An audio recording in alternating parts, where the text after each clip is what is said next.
जय हिंद दोस्तों, आज हम क्लास 11 का एक टॉपिक देखते हैं जो न्यूटन के गति विषयक नियम के चैप्टर से लिए हैं। और उस चैप्टर में हम लोग पढ़ेंगे कि किसी भी व्यक्ति का लिफ्ट में क्या होता है, भार होता है। जैसे कि दोस्तों, जब आप किसी लिफ्ट में चढ़ेंगे तो क्या होता है कि अगर आप नीचे जाएंगे तो आपको अपना भार क्या हुआ, कम हुआ प्रतीत होगा। कभी चढ़ के देखिए और कभी लिफ्ट से ऊपर जाइए तो क्या होता है कि आपको अपना भार क्या होगा, बढ़ा हुआ महसूस होगा। तो आखिर क्यों होता है, किस लिए होता है, तो उन्हीं सब के बारे में हमको क्या करना है, जानना है दोस्तों। तो सिंपल सा है, देखिए कि लिफ्ट में वस्तु का भार, यदि लिफ्ट में कोई वस्तु रख दी गई है तो अगर लिफ्ट ऊपर की तरफ जाए या तो लिफ्ट नीचे की तरफ जाए तो उसके भार में क्या परिवर्तन होगा, इसी के बारे में हमको क्या करना है, पढ़ना है। तो लिफ्ट में अगर देखिए दोस्तों, यहाँ पर एक लिफ्ट है, क्या है, लिफ्ट बॉक्स माध्यम होता है। तो लिफ्ट और लिफ्ट में कोई व्यक्ति है और जिसका द्रव्यमान कितना है दोस्तों, यम है। जिसका द्रव्यमान क्या है, यम है। और बताइए, जब लिफ्ट में कोई व्यक्ति बैठा है तो जी कहाँ लगेगा, नीचे लगेगा ना। तो जी कहाँ लग रहा है, नीचे लग रहा है। तो अब इस व्यक्ति का भार कितना होगा, W बराबर mg, कहाँ, नीचे की तरफ। W बराबर mg कहाँ लगेगा, नीचे की तरफ। लेकिन दोस्तों एक बात और है, जब वो लिफ्ट की तली को दबाएगा तो उसकी प्रतिक्रिया बल भी तो लगेगा। प्रतिक्रिया कहाँ लगेगा, ऊपर की तरफ। तो इसका प्रतिक्रिया कहाँ लगेगा, जैसे कि दोस्तों हम लोग जमीन पर खड़े हैं तो बताइए, हम जमीन को ऐसे हम जमीन पर खड़े हैं तो जमीन पर हम दबाव डाल रहे हैं और इसके विपरीत जमीन भी हमको क्या करी, मतलब पृथ्वी भी हमको एक प्रतिक्रिया बल दे रही है जिसकी सहायता से हम लोग खड़े हैं। तो वही तो आ रहा है। अगर हम इसके तली पर, मतलब कि लिफ्ट के तली पर यदि हम लोग क्या हैं, खड़े हैं तो क्या कर, हमारा भार कहाँ काम करेगा, नीचे। और जबकि प्रतिक्रिया बल कहाँ करेगा, ऊपर, जो एक दूसरे के बराबर है और क्या है, विपरीत है। तो आइए दोस्तों, अब इसके हम लोग केस देख लेते हैं। केस का मतलब होता है कि लिफ्ट में अलग अलग केस। जब लिफ्ट रुकी हो तब क्या होगा वस्तु के भार में, जब लिफ्ट ऊपर जा रही हो तब वस्तु के भार में क्या होगा, जब लिफ्ट नीचे जा रही हो तब वस्तु के भार में क्या परिवर्तन होगा। तो आइए दोस्तों देख लेते हैं, जब लिफ्ट स्थिर हो। अच्छा बताइए दोस्तों, यदि लिफ्ट स्थिर है तो बताइए त्वरण क्या होगा। सिंपल से बताइए, क्या उसमें कोई वेग होगा, वेग होगा नहीं करेगा, वेग जीरो हो जाएगा।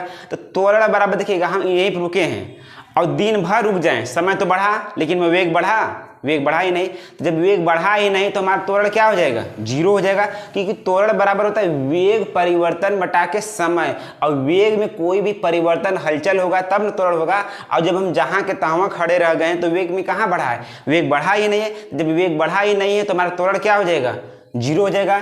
जब लिफ्ट क्या हो, स्थिर हो। तो दोस्तों देखिएगा, जब लिफ्ट स्थिर हो तो आप मुझे एक चीज बताइए कि इसका भार कहाँ काम कर रहा है, इसका भार कहाँ काम कर रहा है, नीचे की तरफ ना। इसका प्रतिक्रिया बल कहाँ काम कर रहा है, ऊपर की तरफ। देखिएगा क्या बोलते हैं, mg। अच्छा बताइए, अगर हम इसको लिखना चाहें तो mg नीचे की तरफ, r ऊपर की तरफ। तो इस व्यक्ति पर कुल नेट बल कितना लग रहा है, मतलब कुल, जैसे कि दो बल कार्य कर रहे हैं। कौन कौन सा, एक इसका खुद का बल जो नीचे की तरफ कार्य कर रहा है, और एक जो तल है लिफ्ट का कहाँ कर रहा है, ऊपर। तो इसका नेट बल हम लोग कैसे सीखेंगे, कैसे जानेंगे कि इसका नेट बल है।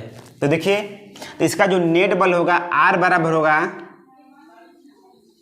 mg में से क्या घटा दें, R घटा दें, क्योंकि ई कहाँ काम कर रहा है, नीचे, और ई कहाँ काम कर रहा है, ऊपर। तो यही तो नेट बल होगा, और जो कि बल एक दूसरे के क्या है, बराबर है। तो अब देखिएगा, सॉरी, यहाँ पर IF बराबर होगा, यहाँ पर लिख देंगे नेट बल मतलब कुल बल कितना लगेगा इस व्यक्ति पर। तो अब बताइए F बराबर क्या होता है दोस्तों, m में होता है। तो हो गया आपका mg माइनस के r। तो अब देखिए यहाँ पर त्वरण क्या है, रुका हुआ है। तो जब रुका हुआ तो त्वरण क्या होगा, जीरो ही होगा। तो यहाँ पर त्वरण क्या हो जाएगा, यम गुणे जीरो बराबर के mg माइनस के r, मतलब कि ये जीरो हो जाएगा बराबर के mg माइनस के r। तो क्या हो जाएगा आपका, r बराबर क्या हो गया दोस्तों, आपका mg। इसका मतलब क्या हो गया दोस्तों, इसका मतलब ये हुआ कि व्यक्ति का भार जो है, व्यक्ति का वास्तविक भार जो है उसके प्रतिक्रिया बल के क्या है, बराबर। जो वास्तव में सही में भार उसका है, उसके प्रतिक्रिया बल के क्या है, बराबर है। मतलब कि वस्तु का भार, व्यक्ति का भार व्यक्ति का भार प्रतिक्रिया, देखिए व्यक्ति का भार प्रतिक्रिया बल के क्या है, बराबर है।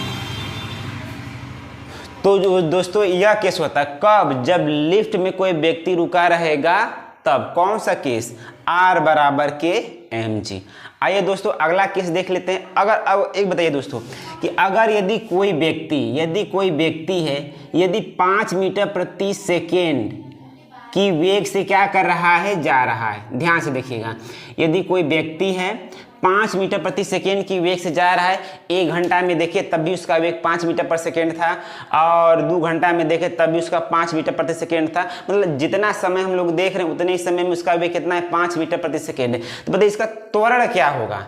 इसके मेरे कहने का मतलब दोस्तों कि अगर इसका प्रारंभिक वेग भी 5 है और इसका अंतिम वेग भी 5 है, समय कुछ भी लगा हो, तो बताइए कि आपका त्वरण क्या हो जाएगा। तो त्वरण बराबर होता है वेग परिवर्तन बटा के समय, मतलब v माइनस यू अपान के t। तो v का मान कितना है, 5 है, और u का मान भी कितना है, 5 है, और t कुछ भी ले लीजिए। t मतलब जितना समय आपका लगा होगा यहाँ से यहाँ तक जाने में, तो मान लीजिए यहाँ से यहाँ तक जाने में 2 सेकेंड लगा, अरे मतलब कि 2 मिनट लगा, क्या लगा, 2 मिनट। तो 2 मिनट ले लिए तो ऊपर तो 0 हो जाएगा, 0 बटा 2 बराबर कितना हो जाएगा, 0।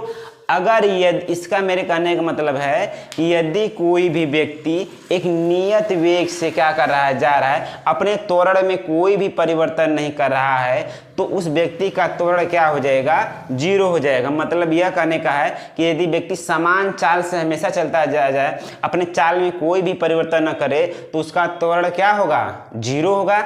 अब वही वाला केस है दोस्तों कि आइए देख लेते हैं कि जब लिफ्ट, दूसरा का केस है क्या है, जब लिफ्ट एक समान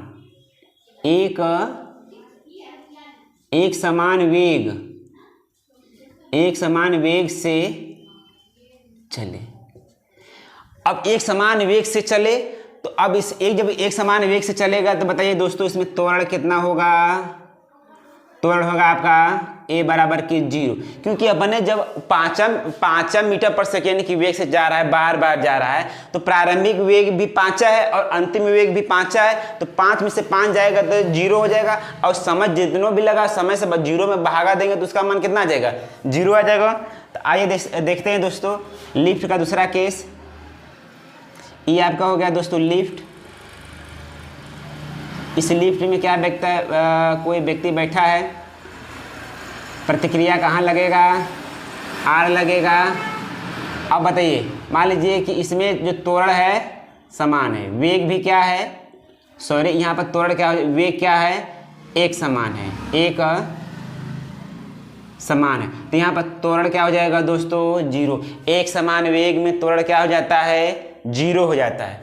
तो अब देखिए दोस्तों, तो अब वही वाला भार कहाँ काम करेगा, mg नीचे की ओर, प्रतिक्रिया बल कहाँ लगेगा, ऊपर की ओर। तो उस व्यक्ति का कुल नेट भार कितना है। जैसे दोस्तों मैं आपको एक चीज़ बताता हूँ, जरा ध्यान से देखिएगा,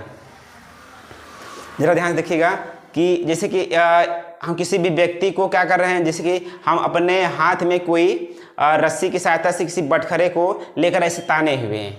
ध्यान से देखिएगा, तो अब देखिएगा ध्यान से कि ये हमारा अपने हाथ में लिए हैं रस्सी, और रस्सी से बंधा हुआ है बटखरा, और उसको हम एक समान वेग से ऊपर की तरफ ले जाएं, तो बल कहाँ काम करेगा, नीचे की तरफ। प्रतिक्रिया कहाँ काम करेगा, ऊपर की तरफ काम करेगा कि नहीं काम करेगा। तो अब वही नेट बल, जैसे कि नेट बल का मतलब होता है दोस्तों कि अगर हम किसी भी वस्तु को 10 न्यूटन की खींचे, अरे बाप रे 10 न्यूटन की बल से खींच रहे हैं, और वह वस्तु कहाँ हो, 8 न्यूटन की बल से नीचे की तरफ खींचे, वो भी तो खींचेगा, वस्तु है तो गौड़ू तो होगा, कर नीचे की ओर खींचे। तो बताइए कि जब हम खींच रहे हैं तो उसको कितने बल से खींचेंगे, तो 2 न्यूटन ना। हम 10 न्यूटन की बल की सहायता से ऊपर खींच रहे हैं, और हमारे 10 न्यूटन में से 8 न्यूटन बल का क्या कर रहा है, विरोध कर रहा है। अरे यार नहीं, मतलब हम नीचे खींच रहे हैं तो मतलब 2 न्यूटन बल हम लगा कर उसको खींच रहे हैं ना, तो 2 न्यूटन की बल से क्या करेंगे, ऊपर खींचे, तो वही तो नेट बल हुआ उसका। तो इसका क्या हो जाएगा, फिर वही आपका हो जाएगा mg mg ज़्यादा है और r क्या है, कम है, और बराबर क्या हो जाएगा, f हो जाएगा। तो देखिएगा mg माइनस के r बराबर के f बराबर क्या होता है, या में होता है, क्योंकि एक्सेलरेशन है त्वरण, और यहाँ पर त्वरण आपका क्या है, 0 है। तो mg माइनस के r बराबर के m गुणे की 0, यहाँ पर इसको ऐसे कर देते हैं mg माइनस के r बराबर इसका 0 कर देंगे तो mg बराबर कितना हो गया, r। इसका मतलब क्या होगा दोस्तों कि यदि लिफ्ट एक समान वेग से चले तो उसमें लिफ्ट में बैठा व्यक्ति का जो भार होगा अपने वास्तविक भार के क्या होगा, बराबर होगा। तो लिख देते हैं वास्तविक भार के क्या होगा, वास्तविक भार के